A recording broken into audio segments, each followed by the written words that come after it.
नमस्कार मंडळी, श्री स्वामी समर्थ. मी नंदिनी माझ्या यूट्यूब चॅनलवर तुमचं खूप मनापासून स्वागत करत आहे. तुमच्या मनातील सर्व चांगल्या इच्छा स्वामी महाराज पूर्ण करो ही स्वामींच्या चरणी प्रार्थना करते आणि आजच्या या नवीन व्हिडिओला सुरुवात करते. तर पहा, आजच्या व्हिडिओमध्ये मी तुमच्याशी अतिशय महत्त्वाची माहिती शेअर करणार आहे. आपल्याला मासिक पाळी आली तर त्यावेळेस पूजा केलेली चालते का, किंवा आपण एखादं व्रत करत आहोत आणि त्यावेळेस जर मासिक पाळी आली तर पूजा केलेली चालते का, तर याबद्दलची माहिती आजच्या व्हिडिओमध्ये आपण जाणून घेणार आहोत. त्यामुळे व्हिडिओ कुठे स्किप न करता शेवटपर्यंत नक्की बघा, जेणेकरून तुमच्यापर्यंत योग्य ती माहिती पोहोचेल. आपल्या चॅनलवर जर नवीन असाल तर चॅनलला सबस्क्राईब करा आणि असेच माहितीपूर्ण व्हिडिओ पाहण्यासाठी बेल आयकॉनलाही प्रेस करा, म्हणजे मी जेव्हा नवीन व्हिडिओ अपलोड करेन त्याचं नोटिफिकेशन सर्वात अगोदर तुम्हाला भेटेल आणि तुम्ही एकही व्हिडिओ मिस करणार नाही. तर पहा, आपल्या हिंदू धर्मामध्ये मासिक पाळी संदर्भात महिलांसाठी वेगवेगळे नियम हे बनवले गेलेले आहेत आणि या नियमांमध्ये बघा, स्त्रीला जर मासिक पाळी आली तर तिला पूजा करण्यास मनाई केली जाते. तर त्या स्त्रीला साठवणीमध्ये ज्या वस्तू आपण ठेवलेल्या आहेत तर त्या वस्तूंना हात लावण्यासाठी सुद्धा मनाई केली जाते. जसं की पापड असेल, लोणचं असेल, तर इत्यादी वस्तू आपण साठवणीमध्ये ठेवत असतो. या गोष्टींना सुद्धा टच करण्यासाठी महिलांना मनाई असते. तर पहा, या बद्दलच्या ज्या काही शंका आहेत, बऱ्याच जणांना याबद्दल प्रश्न पडला जातो की बऱ्याच वेळा महिलांच्या मनामध्ये प्रश्न पडले जातात की जी शक्ती महिलांना घडवण्यासाठी शक्ती देते ती शक्ती अपवित्र का मानली. तर बघा, जर एखाद्या स्त्रीला मासिक पाळी जर आली नाही तर ती एखाद्या बाळाला जन्म सुद्धा देऊ शकत नाही. दुसरीकडे म्हणाल तर एखाद्या स्त्रीने अगदी भक्तिभावाने उपवास केला आहे आणि तिला अचानक पाळी आली तर त्या स्त्रीने काय करावे. अशा प्रकारचे जे विचार आहेत, जे काही प्रश्न आहेत, तर ते आपल्याला नेहमी सतावत असतात. तर पहा, ह्या काही जुन्या काळातील समजुती होत्या आणि त्यामागे वैज्ञानिकत्व देखील होतं, परंतु ती जी वस्तुस्थिती आहे ती कोणी समजण्याचा प्रयत्न देखील केला नाही किंवा समाजाने तो सांगण्याचा देखील प्रयत्न केला नाही. यामुळे श्रद्धा, अंधश्रद्धा आणि कुप्रथा यामध्ये त्याचं रूपांतर झालं. तर पहा, पूर्वीच्या काळी जेव्हा जप करू त्याच वेळेस ती पूजा पद्धती ही संपन्न होत होती. तर पहा, नामस्मरण हे अतिशय पवित्र मानलं गेलेलं आहे. कोणतीही पूजा करताना पूर्वीच्या काळी नामस्मरण करण्याला अतिशय महत्त्व दिलं जायचं. तर पहा, मासिक पाळीच्या दरम्यान स्त्रियांना भरपूर साऱ्या वेदना होत असतात. त्या वेगवेगळ्या कष्टातून जात असतात आणि तिला थकवा जाणवत असतो आणि अशा स्थितीमध्ये तिला जास्त वेळ एका जागेवर बसून मंत्र किंवा विधी करणं शक्य नव्हतं आणि कदाचित त्यामुळे या पिरियडच्या काळामध्ये त्यांना पूजा करण्यासाठी मनाई केली.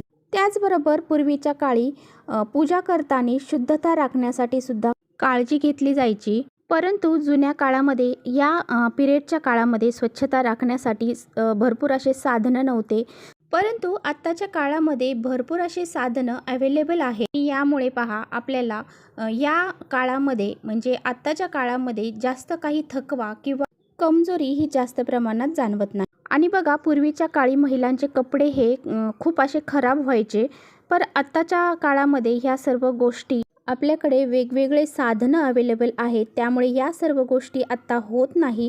तर बघा, पूर्वीच्या काळी त्या महिलेला विश्रांती देण्यासाठी तिला या काळामध्ये पूजा न करण्याची परवानगी देण्यात आली.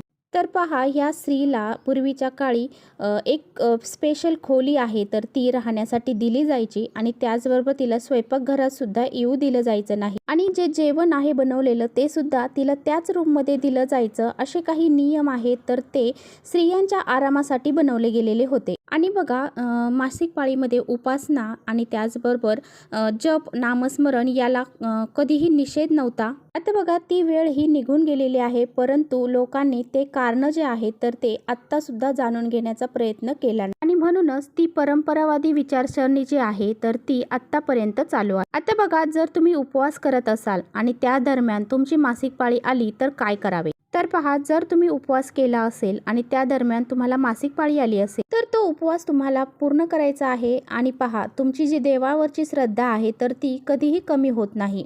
पहा, देवाच्या उपासनेसाठी तुमची मनाची शुद्धता जास्त महत्त्वाची आहे, शारीरिक शुद्धता ही त्यानंतर येते. आणि म्हणूनच पहा, उपवासाच्या वेळेस किंवा तुम्ही एखादा विशिष्ट पूजेचा संकल्प केला असेल आणि तुमची अचानक मासिक पाळी आली तर तुम्ही दूर बसून दुसऱ्यांकडून म्हणजे एखाद्या व्यक्तींकडून ते धार्मिक कार्य पूर्ण करून घेऊ शकता. असं केलं तरी सुद्धा तुम्हाला त्याचं पुण्यफळ हे मिळत असतं. तर बघा, जर तुम्हाला मासिक पाळी आली असेल आणि त्या मासिक पाळीमध्ये देवपूजा करावी का? तर बघा, मासिक पाळीच्या दरम्यान जी स्त्री आहे तर ती बरीचशी थकलेली असते आणि खूप साऱ्या गोष्टीतून ती जात असते. ह्या दिवसामध्ये स्त्रियांनी जेवढा होईल तेवढा आराम करावा.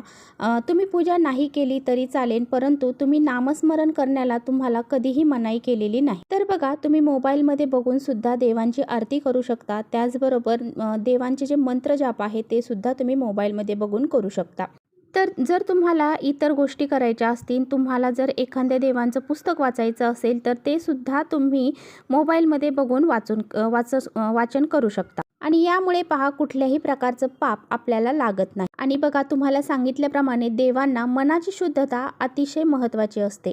जर तुम्ही एखादी भक्ती मनापासून केली आणि जर तुम्हाला मासिक पाळी आली आणि तरी सुद्धा तुम्ही ती मनापासून भक्ती केलेली आहे, तरी सुद्धा तुमच्यावरती देव हे प्रसन्न होत असतात. आणि बऱ्याच वेळा बघा, स्त्रियांना मासिक पाळीमध्ये खूप त्रास होत असतो.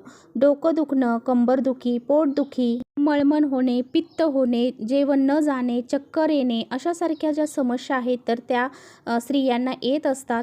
तर पहा, असं जर तुम्हाला होत असेल तर तुम्हाला काय करायचं आहे, दूध घ्यायचं आहे. दुधामध्ये थोडीशी हळद टाकायची आहे, थोडासा गूळ टाकायचा आहे आणि जी सुंठ आहे ती त्यामध्ये टाकायची आहे आणि थोडासा ओवा टाकायचा आहे आणि या सर्व गोष्टी तुम्हाला मिक्स करायच्या आहे. यामुळे पहा, तुमच्या ज्या होणाऱ्या वेदना आहेत तर त्या कमी होतात आणि जास्तीत जास्त तुम्हाला या दिवसामध्ये आराम करायचा असतो आणि या दिवसामध्ये कोमट पाणी आपल्याला प्यायचं असतं. असं केल्यामुळे तुम्हाला जो काही थकवा येत असतो तर तो कमी होईल. तुमच्यामध्ये जे काही हे त्रास उद्भवत असतील तर ते कमी होतील आणि तुम्हाला या गोष्टीपासून आराम भेटेल. आणि बघा, मासिक पाळीमध्ये तुम्हाला जास्तीत जास्त पाणी हे प्यायचे आहे, कारण जेवण आपल्याला नाही गेलं तरी चालेल, परंतु पाणी हे आपल्याला जास्तीत जास्त प्यायचं आहे. मग पाण्यामध्ये थोडासा ओवा टाकून पाणी आपल्याला प्यायचं आहे. तर पहा, अशा पद्धतीने तुम्हाला सांगितल्याप्रमाणे या गोष्टींची काळजी ही या पिरियडमध्ये घ्यायची आहे. तर पहा, तुम्हाला आशा करते हा व्हिडिओ आवडला असेल आणि तुम्हाला जे प्रश्न पडलेले आहेत त्याची उत्तरं मी देण्याचा प्रयत्न केलेला आहे आणि ही जी उत्तरं आहेत तर ती तुम्हाला मिळाली असतील. आणि बघा, आजचा व्हिडिओ जर तुम्हाला आवडला असेल, हेल्पफुल वाटला असेल तर तुम्ही व्हिडिओला नक्की लाईक करा. चॅनलवर नवीन असाल तर चॅनलला सबस्क्राईब करा आणि असेच माहितीपूर्ण व्हिडिओ पाहण्यासाठी बेल आयकॉनलाही प्रेस करा. आणि बघा, हा व्हिडिओ तुम्हाला हेल्पफुल वाटत असेल तर इतर स्त्रियांपर्यंत सुद्धा तुम्ही शेअर. तर चला, इथेच थांबवते. माझा व्हिडिओ आवडला असेल तर नक्की लाईक करा. चॅनलवर नवीन असाल तर चॅनलला सबस्क्राईब करा. परत भेटूया अशा छानशा व्हिडिओसोबत. तोपर्यंत श्री स्वामी समर्थ.